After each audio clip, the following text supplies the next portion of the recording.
sini sebagai petugas kesehatan. Hari ini saya akan melakukan manajemen surveillance kesehatan di posko pengungsian bencana banjir di Desa Udetoto, Kecamatan Nangaroro, untuk mengetahui masalah kesehatan, faktor risiko, dan bagaimana tindak lanjut. Kemudian dapat dilihat, kita lihat posko pengungsian sekarang sangat padat, kemudian banyak sampah-sampah yang berserakan, kemudian terdapat satu toilet umum yang digunakan, dan terdapat sumber air minumnya itu belum memadai. Permisi, selamat siang. Permisi Ibu. Aduh Bapak, permisi. Jangan marah ya Bapak, mengganggu sedikit. Permisi Ibu. Saya dari Ibu di sini saya datang mau tanya-tanya sedikit tentang kondisi Ibu dan Bapak ya. Boleh tahu Ibu namanya siapa? Salsa. Ibu Salsa. Umurnya berapa sekarang Ibu? Ibu, selama ini ada keluhan apa Ibu? Saya di batuk. Terus? Saya pusing dan demam sampai panas dari malam. Oh, Ibu rasa pusing demam juga ya? Sudah berapa hari Ibu? Dari malam. Tadi malam ya? Sudah ada obat Ibu? Belum ya? Baik Ibu, nanti saya lapor ya supaya Ibu dapat obat juga. Ibu, boleh tahu namanya siapa? Umi. Umurnya berapa Ibu? 56 tahun. Ada keluhan Ibu? Ibu saya nih dari tadi malam buang air besar terus Ibu. Oh, Ibu diare ya? Iya, dia tuh ini apa Ibu? Encer, dia punya encer. Oh, berarti Ibu encer ya? Sudah berasa berapa hari Ibu? Ibu dari malam Ibu. Ibu rasa sakit perut, mual muntah juga? Hanya sakit perut, badan lemas aja Ibu. Dari malam tuh hampir 5 kali. Terus Ibu sudah ada obatnya? Belum juga ya? Nanti kan lapor juga ya Ibu? Iya. Mau dapat obat. Misi Bapak? Boleh tahu namanya Bapak siapa ini? Bapak Nopan. Bapak Nopan. Umurnya Bapak? 30. Bapak ada keluhan apa? Sakit, leher sakit, kepala sakit. Sudah berapa hari Bapak rasa? Sudah 1 bulan. 1 bulan nih? Ya. Sudah lama ya? Ya tuh, tidak bisa. Bapak sudah ada obat? Belum ada ya? Ya. Bapak pernah tensi belum? Pernah Ibu sekali ya. Belum bisa kasih obat ya. Oh, belum kasih obat ya. Berapa tensi Bapak? 160. 160 per berapa? 60 per 100. Bapak ya, tensi tinggi nih Bapak. Ya. Baik, sudah Bapak ya, nanti baru saya laporkan juga. Untuk Bapak Mama di sini kan belum ada obat semua toh, nanti saya laporkan supaya bisa dapat obat.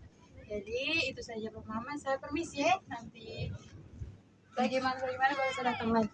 Terima kasih Ibu. Ya Ibu. Ya Ibu. Ini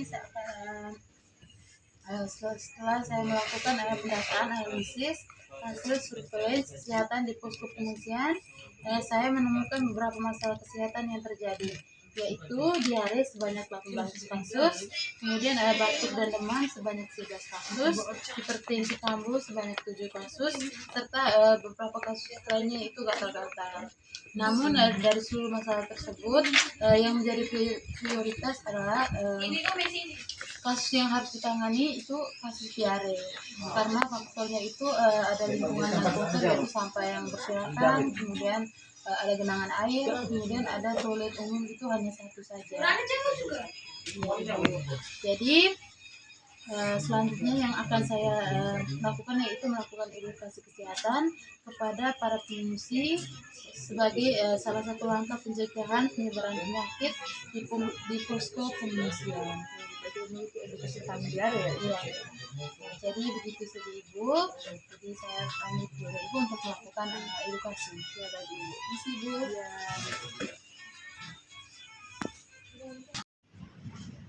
Permisi. kasih Pak Mama. Selamat pagi. Pagi Ibu. Ya, sesuai janji kita kemarin Pak Mama, hari ini saya datang untuk penyuluhan tentang penyakit diare. Jadi di sini saya ada bawa leaflet sama mau bagi dulu ke Pak Mama ya. Hati-hati Bu ada Pak. Jadi Bapak Mama bisa lihat di leaflet yang sudah saya bagi.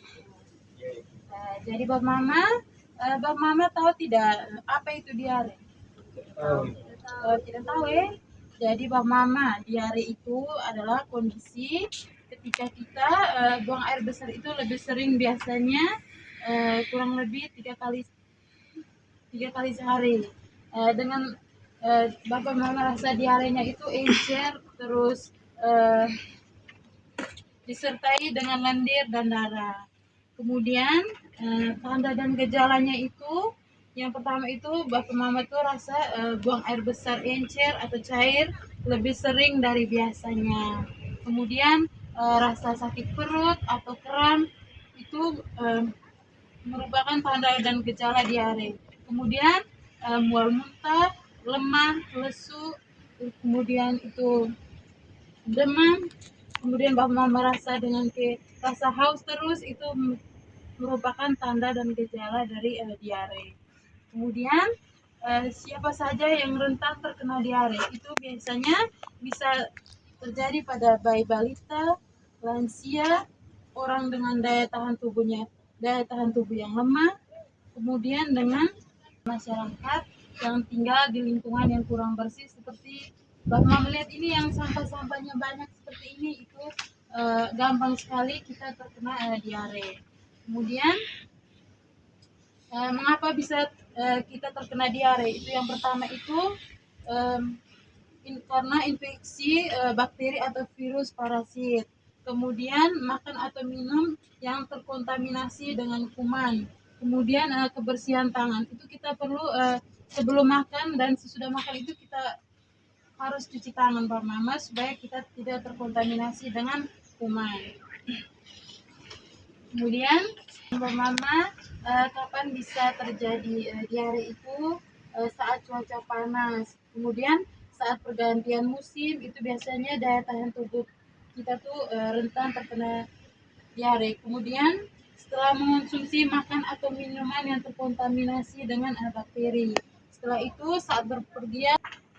Kemudian diare dapat terjadi di mana saja, terutama di rumah dengan sanitasi yang buruk, tempat makan atau jajanan pinggir jalan, toilet umum yang kotor yang tidak terawat, kemudian sekolah atau tempat penitipan anak, pasar tradisional, tempat wisata atau berkemah dengan fasilitas yang dengan sanitasi yang terbatas, itu kita dapat terkena diare juga.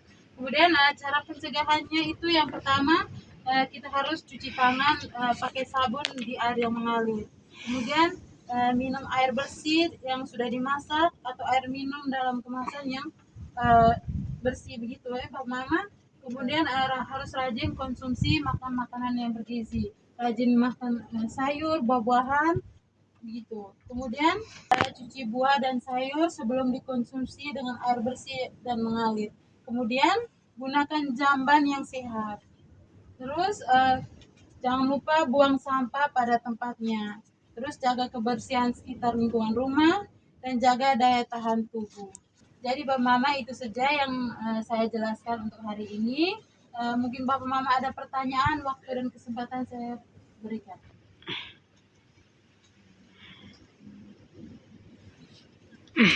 Tapi sani apa? WC buang air besar tuh. Tapi karena perut tuh sakit nih. Kalau bisa perut sakit. Kenapa ya? Ya itu mungkin yang pertama itu papa tuh makannya tuh kurang sehat, terus sebelum makan mungkin tidak cuci tangan, terus menggunakan zaman yang kurang sehat juga, itu bisa menyebabkan kita sakit perut gitu. Ya, apalagi di sini toiletnya hanya satu, tidak dibersihkan, itu juga dapat menyebabkan sakit perut begitu.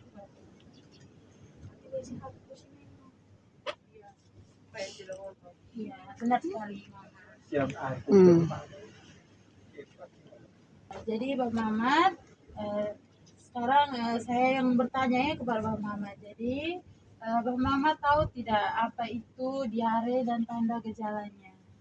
Tadi itu diare itu buang air besar yang lebih dari 3 kali dalam sehari, terus encep, Ya benar sekali Ibu. terus dia tanda gejalanya sakit perut. Iya benar-benar. Bagus sekali, berarti Bang Mamat sudah mengerti ya dengan apa yang saya jelaskan. Jadi Bang Mamat, karena waktunya sudah habis, saya ucapkan terima kasih banyak ya Bang Mamat sudah mendengarkan penjelasan saya ini. Jadi saya permisi ya Bang Mamat, terima kasih. Iya Ibu. Permisi Ibu, selamat malam. Bagaimana edukasi? Sudah Ibu, edukasinya berjalan dengan lancar. Jadi rekomendasi yang diberikan yaitu pertama menambah pasokan air bersih, kemudian menambah fasilitas toilet darurat karena toiletnya hanya satu Ibu. Kemudian melakukan pengolahan sampah secara rutin, terus meningkatkan edukasi perilaku hidup bersih dan sehat, terus memantau kasus diare setiap hari, kemudian memastikan ketersediaan obat dan pelayanan kesehatan bagi kelompok yang rentan, karena di sana banyak ibu hamil dan anak-anak. Ibu kalau begitu terima kasih Ibu. Terima kasih juga sudah banyak membantu. Bagi Ibu kalau begitu saya permisi Ibu.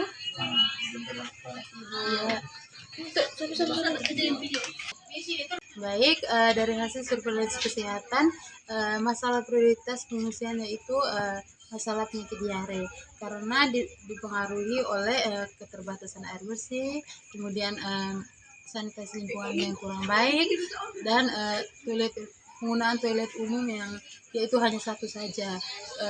Dari surveillance kesehatan itu sangat penting untuk mendeteksi masalah kesehatan sejak dini sehingga dapat dilakukan tindakan pencegahan dan pengendalian penyakit. Demikianlah simulasi surveillance masalah kesehatan bencana banjir. Sekian dan terima kasih.